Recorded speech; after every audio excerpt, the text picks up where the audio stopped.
বাংলাদেশকে ধীরে ধীরে একটা পাতানো নির্বাচনের দিকে এগিয়ে যাচ্ছে। এটা হলো আজকের সাবজেক্টের হেডলাইন। এর আগেও বলেছি, আজকে একবার গুছিয়ে বলে মনে করে দিই আপনাদেরকে। আলাপটা অনেক পুরনো। ইউনূস সাহেব এই আলাপের পথে গেছিলেন গত বছরের জুন মাসে 13 তারিখে। উনি লন্ডনে তারেকের সাথে যখন দেখা করতে গেছিলেন, তখন এই মেসেজ নিয়েই উনি গেছিলেন। এই মেসেজের আবার ব্যাকগ্রাউন্ড যদি খুঁজতে যাই, তাহলে এটা হলো আলী রিয়াজের প্রসবিত একটা বিশাল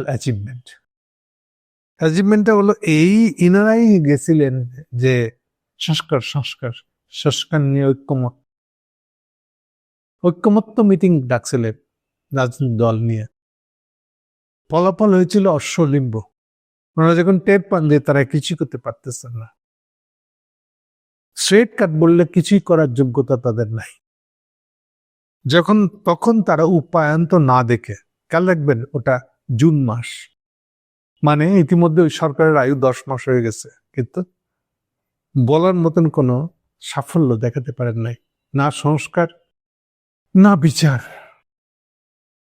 ফলে তারা বুঝে যান যে এখন নতুন পথ ধরতে হবে, যেটা স্ট্রেট কাট বললে এটা ধান্দালির পথ। ধান্দালির পথটা হলো যে আমি যদি ইলেকশনটা একটা অ্যারেঞ্জ ইলেকশন, সাজানো ইলেকশন, আগে থাকতে বলে কেন একটা ইলেকশনের দিকে চলে যাই, তাহলে সেই ইলেকশনের ভিতর দিয়ে আমি একটা নিজের 5 বছর ক্ষমতা একটা ব্যবস্থা করে দেওয়া যায় প্রেসিডেন্ট হিসেবে। আমি তো কুতুব, তার আমি বললে শুনবে এগুলা। আমি এখানে নাটের গুরু, স্টুডেন্টরা আমাকে দিয়েছে না ক্ষমতা, তখনকার বলছে। সো এই বলচলে রুস্তুমি দেখাইতে উনি গেছিলেন লন্ডনে।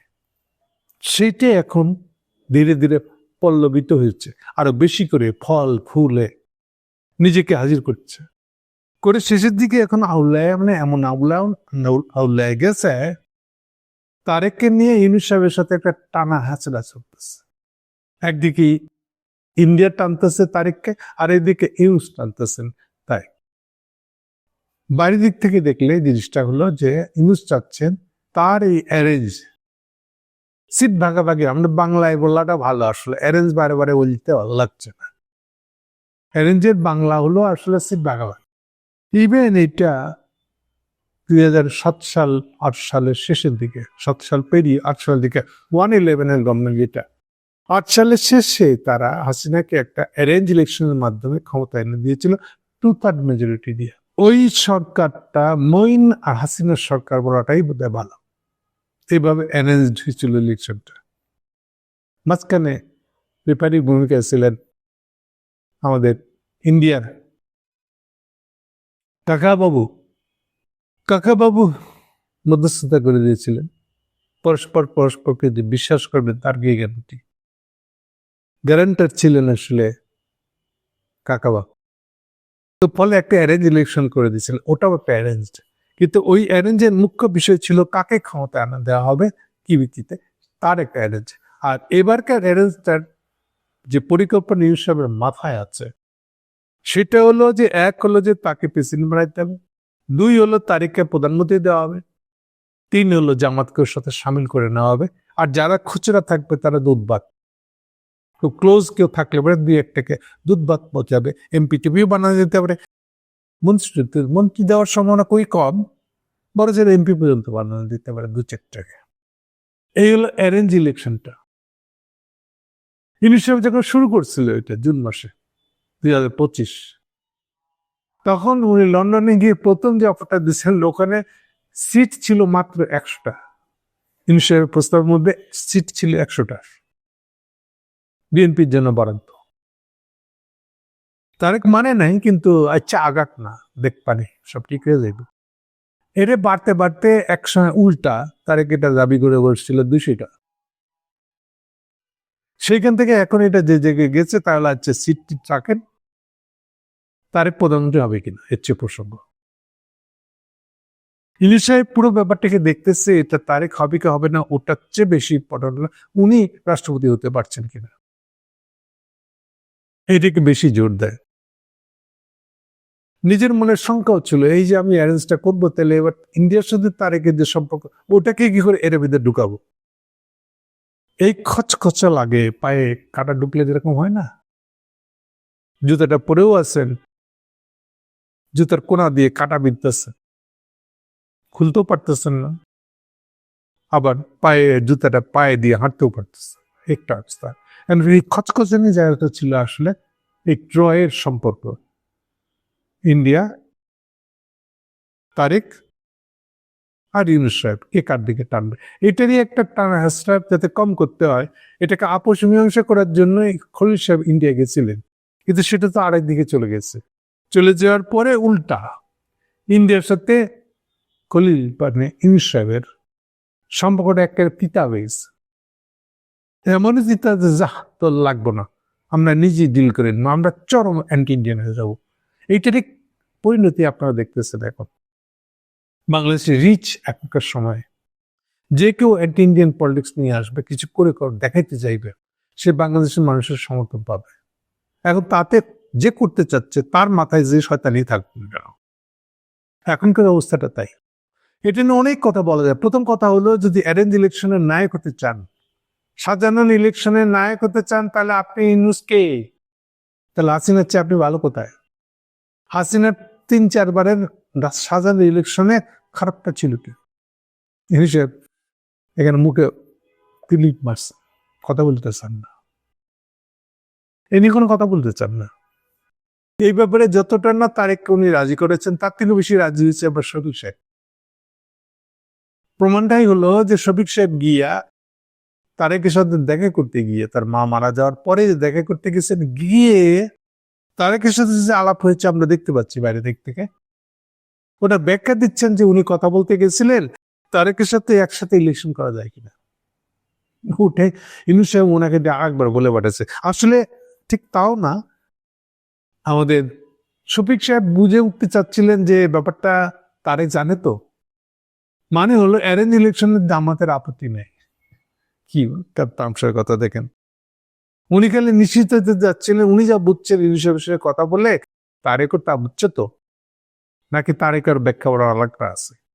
এই জন্য এটা ঝেড়ে কাশার মতো এটা করতে গেছিলেন, এই করতে গিয়েই কথাটা এরকম হয়ে গেছে। প্রথমে বলতেছিলেন ওনারা ক্ষমতায় গেলেই সবারই নিয়ে সরকার করবে, কিন্তু ওই দিন ওখানে গিয়ে যা বলতেছে তাহলে যা না, এটা আগে থাকতেই করবেন তারা। এটি তো অ্যারেঞ্জ ইলেকশন, সবাই মিলে একসাথে ইলেকশন যাওয়ার মানেটা কি?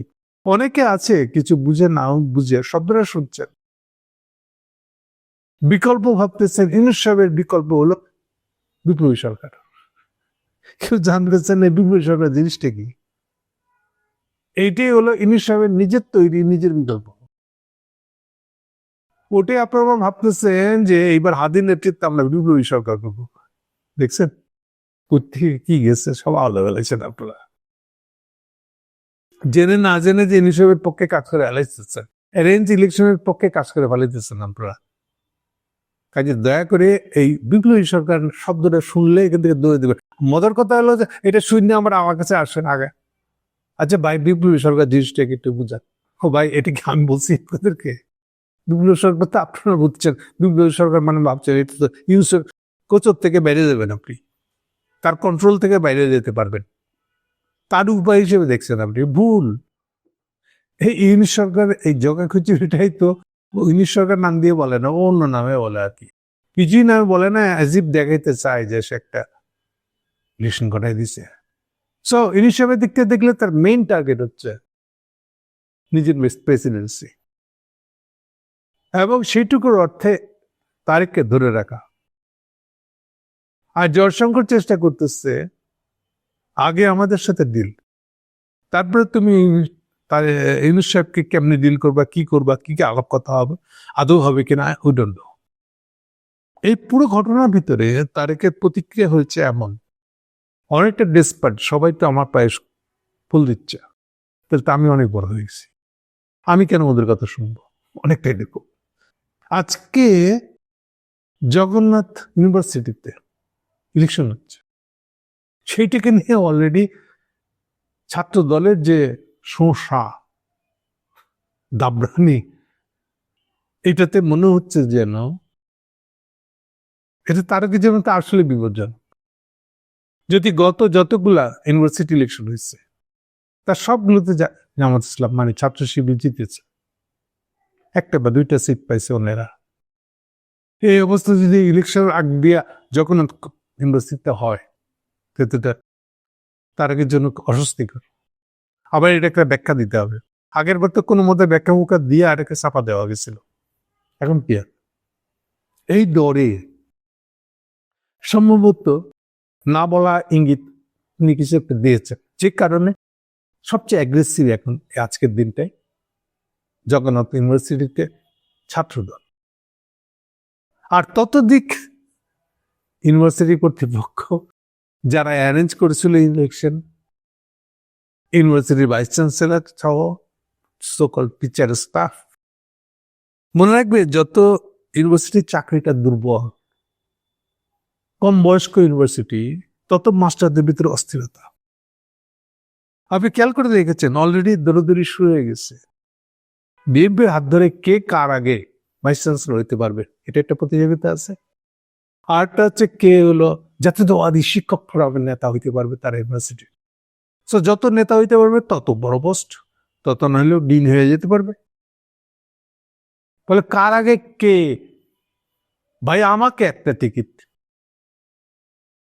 বলে তার ঘরের উপর দিয়ে উঠা জাতীয়তাবাদী শিক্ষক ফোরামের নেতা হিসেবে নিজেকে হাজির করতে পারবে। যেমন ঢাকা ইউনিভার্সিটি একটা গদাইছে, দেখছেন নিশ্চয়ই, আপনারা টের পাইতেছেন। এটার মানে হলো পরবর্তী ভাইস চ্যান্সেলর আমি। তারিখ জিয়াকে রিচ করতে পারলে তো হয়ে গেল। এই প্রতিযোগিতায় ভরপুর ইউনিভার্সিটি গুলা। তার তুঙ্গে উঠেছিল জাহাঙ্গীরনগর, ফলাফল হচ্ছে তারা শোচনীয়ভাবে হারছে জাহাঙ্গীরনগরে। ছাত্রদল হারছে এই কারণে, কারণ মাস্টার গুলা অলরেডি, এবং কে কার আগে এশিয়া এনটিভিতে এশিয়া টক শোতে বিএনপির পক্ষে কথা বলতে পারবে খুব গুছায়। প্রতিযোগিতা অদ্য পর্যন্ত আগে আসছে, মানে নিচের দিক থেকে দেখলে এটা তারেকে এরকম, কিন্তু অলরেডি তারেকে ওভার পাওয়ার্ড হয়ে গেছে, একটা অতিরিক্ত ক্ষমতাবান জানবা অলরেডি বাংলাদেশের, মানে সবাই ওইখানে গিয়ে ফোন দিতে আছে। নয়া অবু কর্মচারী থেকে শুরু করে একেবারে এনএসআইয়ের চিফ পর্যন্ত প্রকাশ্যে গোপনে, তারা গোপনে কি তারা প্রকাশ্য গিয়া, আমি তো শুনেছি যে শুধু কথাবার্তা বলে আসে না, ও ডিনারটাও নাকি ওখানে করছে, খাওয়া দাওয়াটা ওখানে করছে। এই হচ্ছে এখনকার বাংলাদেশের অবস্থা। তাহলে এইটা কি আদৌ নির্বাচন হবে? এটা সবাই মনোযোগে তাকলাম তাহলে বুঝতে পারবে। সর্বশেষ দেখেন গত পরশুদিন হয়েছে সম্ভবত, 4 দিন ছিল ইলেকশনের নমিনেশন যারা সাবমিট করছে তাদের যারাই বাছাইয়ের দিন, শেষ হয়ে যাওয়ার দিন। শেষ দিনে আপনারা দেখেছেন ইস্যুগুলো সামলাতে পারে না ইলেকশন কমিশনার। এরপরও চিফ এটা নিয়ে হেভি বক্তৃতা দিচ্ছে, এনে খুব খুশি, সব ঠিকঠাক মতো চলতে আছে। আর আমরা কি দেখতেছি অলরেডি ডোমিনেন্সি বিএনপি দাবরানি স্বতন্ত্র ক্যান্ডিডেটকে ঘর ধরে বাইর করে দিতেছে, ডিসি সামনে বসে আছে। কার ডাবল নাগরিকত্ব আছে এটাকে চাপা দেওয়ার জন্য প্রতিযোগিতা লাগছে। ডিসি খালি হ দিল, ঠিক আছে যা। একটা ইস্যু হলো ডাবল ন্যাশনালিটি, আর একটা হলো যে আপনার ঋণ নিয়েছে, ঋণ খেলাপি, যে ডিল করেছে তারটা আগে খালাস। এই হচ্ছে ইলেকশন কমিশন, এবং এটা থেকে বলতে সে খুব খুশি, বাচ্চা কাছে সব ঠিক হয়েছে, চিন্তার কোনো কারণ নাই। সো এই ইলেকশন কমিশন ইঙ্গিত দিচ্ছে যে ইউনুস আসলে একটা অ্যারেঞ্জ ইলেকশনই করবে। সো অ্যারেঞ্জ ইলেকশন করবে বলেই ইলেকশন কমিশনারের এই ঢিলেরালা, আর এই ঢিলেরালার মধ্যে আবার বলা যায় না কি হয়ে যায়। এই জন্য তারেকের ডমিনেন্সি একটা সব জায়গায়, বিএনপির ডমিনেন্সি একটা, সেটা এখন ওই জগন্নাথ ইউনিভার্সিটি ইলেকশনই হোক আর আগামী হবু ইলেকশনটাই হোক না, কে কিভাবে, মানে সবাই তারেকের পা ধরে আগে থাকতে অ্যারেঞ্জ করতেছে, আমার কি হবে, আমার লাভটা কি, আমি কি বড় কোনো পদে যেতে পারবো, তার প্রতিযোগিতা। তার মানে একদিক থেকে বাইরের দিক থেকে দেখলে একটা অ্যারেঞ্জ ইলেকশন, সাজানো ইলেকশনের কথা চিন্তা হচ্ছে, তার রিফ্লেকশন গুলো আমরা দেখতে পাচ্ছি।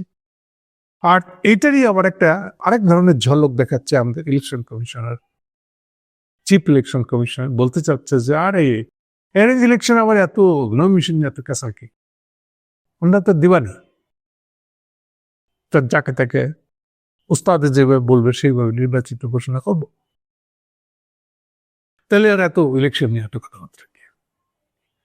এই সমস্ত ইঙ্গিতগুলা একটা সাজানো নির্বাচনের ইঙ্গিত দিচ্ছে। এই ইঙ্গিত আরো পরিষ্কার হবে দিনকে দিন, এবং আমার ভয় যত এই ইঙ্গিত দিয়ে থাকবে ততই কিন্তু ইলেকশন শেষ পর্যন্ত বন্ডুল হয়ে যাওয়ার সম্ভাবনাটাও বাড়তে থাকবে। তারপর সেদিকেও তাকায় দেখেন, অনেক কিছু সেখান থেকে ইঙ্গিত পাবেন, ওটা একটা জাস্টিফিকেশন হয়ে যাবে ইলেকশন বন্ধ করে দেওয়াটা। যেহেতু আপনি অ্যারেঞ্জ ইলেকশন চাচ্ছেন, তো আপনার ইলেকশন বন্ধ করে দিলে আমি কি দোষ করছি? এটাই হতে যাচ্ছে এই মাসের রাজনীতি। এই মাসের রাজনীতিটাই ঠিক করবে আগামী মাসে ইলেকশনটা আদৌ হবে কিনা। Thank you.